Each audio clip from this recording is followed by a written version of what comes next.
In this video, we look at the 5 steps for online marketing success. Every day, there are millions of people on the internet who are looking for products and services that they need. Google says that it receives more than a billion search queries every day. And among these millions of people who search for products, your customers may be looking for the products that you sell on the internet.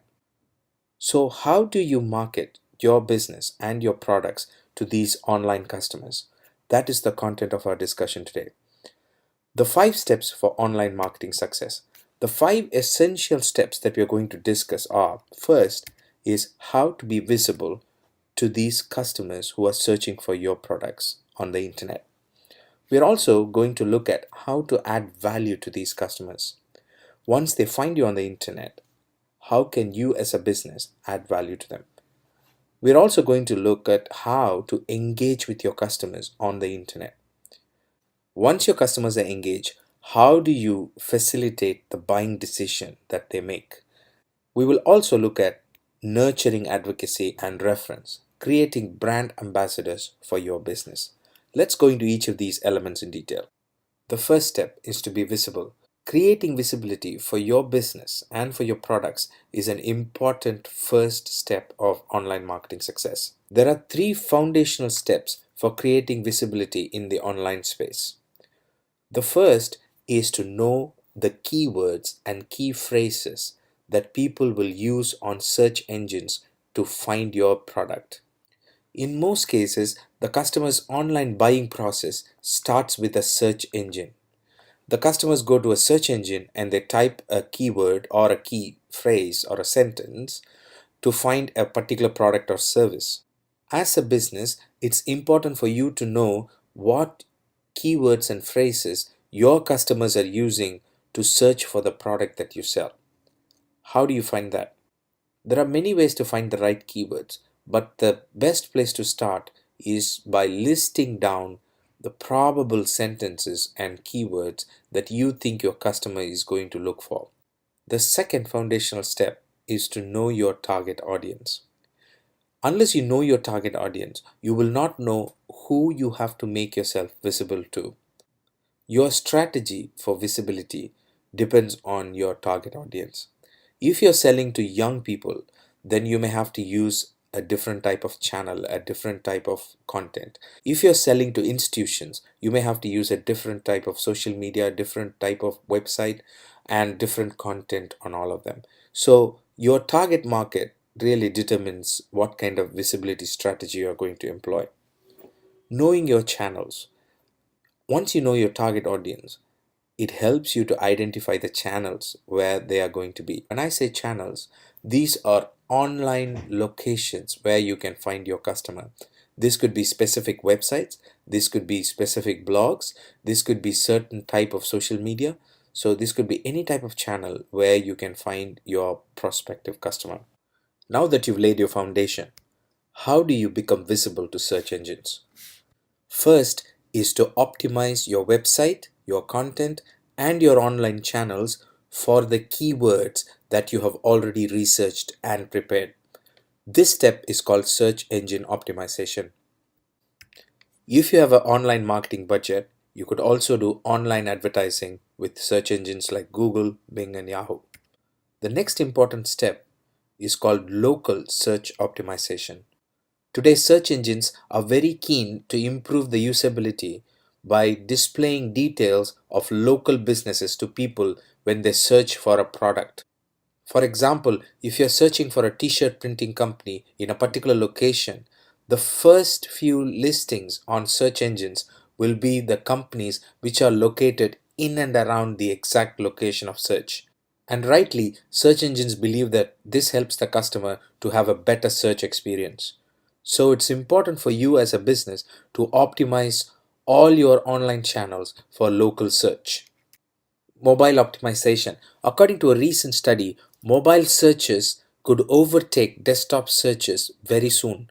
There will be more people searching for products using their mobile devices than by using their computers or their laptops.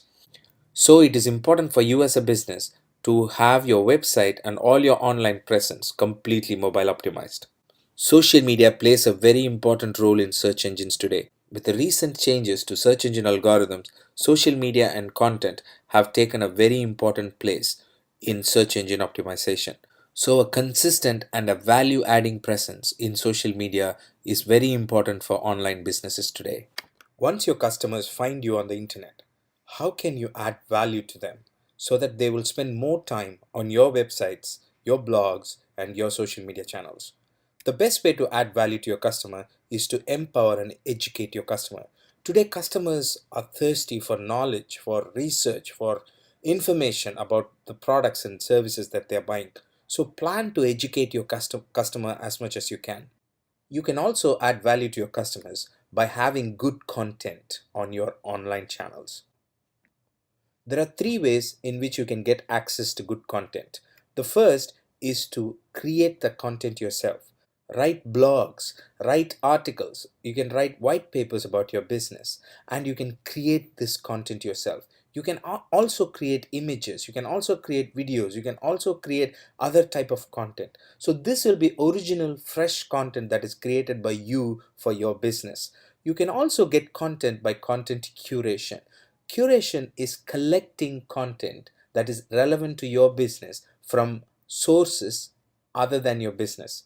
For example, you can take a blog post written by, say, a magazine in your industry or a thought leader in your industry and take that article or a blog post and post it on your social media channels. So it will be an article that is related to your business, but it is not essentially created by you but created by somebody else.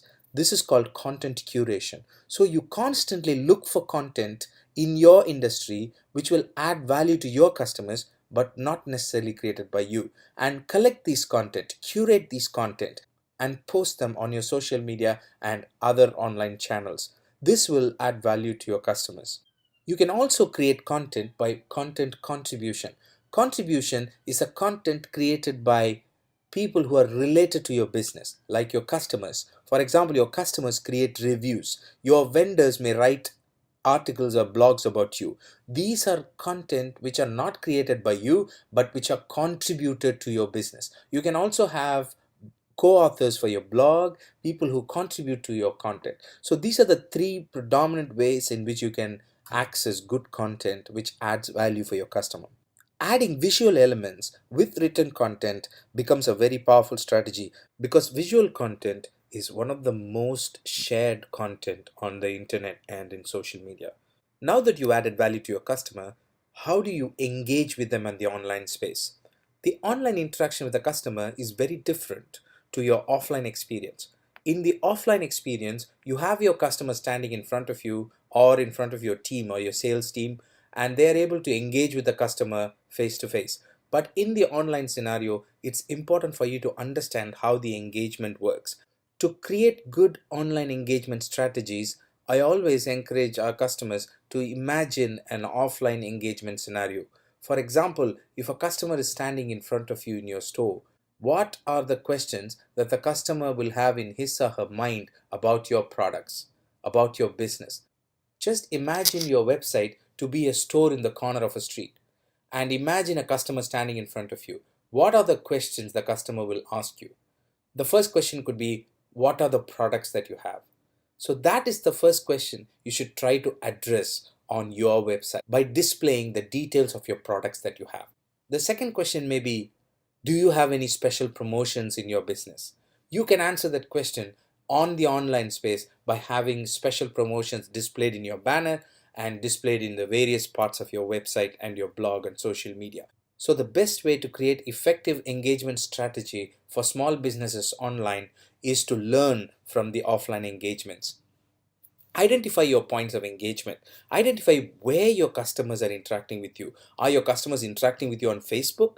Are they engaging with you on by using Facebook comments, by having sending you messages on Facebook or on Twitter or any other social media channel, or is it on blog posts or forum? Depending on your business, depending on the type of customers that you have, identify your points of engagement and spend time on that point, on those points of engagement. Have an engagement team to work with your customers. It's important to have a dedicated engagement team or a person who handles engagement, because engagement creates customer relationships, and customer relationships are so important for the growth of business. Also, set engagement rules for your team. Teach and train your team to respond and to react to customers in different situations in the right way. For example, if a customer asks for a question relating to a product, how do you respond? What kind of words you use? What kind of tone do you use? This is important in the online space because the customer experience really determines your relationship with your customer. Also, respond very quickly. People expect quick response when they leave a comment on social media pages, or they send you an email, or they ask you for a question on the internet. They expect a response real quick. Now that you've added value to your customer, and now that you've had a good engagement with your customer, how do you facilitate your customer to make a buying decision? In the online space, it's important for you to understand your customer's journey through your website. Where does the customer enter your website? What are the pages that your customer visits? Where is the customer having a problem in your website? You need to know it. You need to track the buying process of your customer. How do you do that? There are tools which are available in the market today. For example, one of the very effective tools available in the market today is Google Analytics. If you have set up your Google Analytics well, it can show you key information about your user experience on your website. For example, it can show you drop off zones where your customers left your website in the buying process. Did they leave your website in the shopping cart? Then maybe the way you set up the products may not be right. Did they leave the website in the checkout stage? Then maybe you need to check your payment gateway or something like that. So these tools gives you ability to analyze your customer behavior and set right the areas which may not be working well for you. The next way to facilitate the buying decision is to provide enough information to the customer to help make the buying decision. Today, customers like to buy products with good information. They like to know more about their product before they actually buy. So, any business which helps the customer to make an informed buying decision will win the customer. You can also use special offers, deals, and discounts to encourage the customer in his or her buying process. The fifth step is to nurture advocacy and reference after the customer has made the buying decision. In today's online world, it does not stop after the customer buys the product. The customer is connected to all his or her friends and relatives and all his colleagues through social media, and there are many ways in which the customer can share the buying experience. Now, as a business, it's important for you to know how to make your customer your brand ambassador and your brand advocate. How can you make your customer talk about your product after the purchase has been made? The great way to do it is to track and to reward product evangelism. When the customer is talking about your product, it's important for you as a business to know that the conversation is happening. Most of the times, the customers use social media to share their experience. You will be able to know how the customer is talking about the products that they purchase from you. And it's also important to reward that conversation. It could be a simple reward. It could be a simple thank you message that can become a reward to the customer. But tracking and rewarding product evangelism is very important. Integrating social media with all your online channels like website, mobile apps, and blog becomes essential for the customer to have the ability to share. If you do not integrate social media, it becomes a very difficult process for the customer to share their experience. For example, let's say a customer likes a particular blog that you've written. If you expect the customer to share that information by copying the URL, pasting it in another window, and writing something about it, that's not going to happen. But if you have a simple like button or a share button that can enable the customer to share, then it has higher possibility of being shared. Finally, collect a lot of reviews and feedbacks. Have systems to collect reviews. Have systems to collect feedback from your customer, because they are very valuable for the growth of your business. Now, to summarize, the five essential steps for online marketing success are creating visibility, adding value to your customers, engaging with your customers, facilitating the buying decision of your customers, and nurturing advocacy and reference. Thank you. I hope it has been useful. If you have questions or you would like to know more, visit our website deconetwork.com and get in touch with us using the information on the Contact Us page. In our website, we have links to our Facebook page, Twitter account, YouTube channel, and all other social media channels. Follow us on these channels and stay in touch to receive more resources like this in the days to come. Thank you. Have a great day. Bye.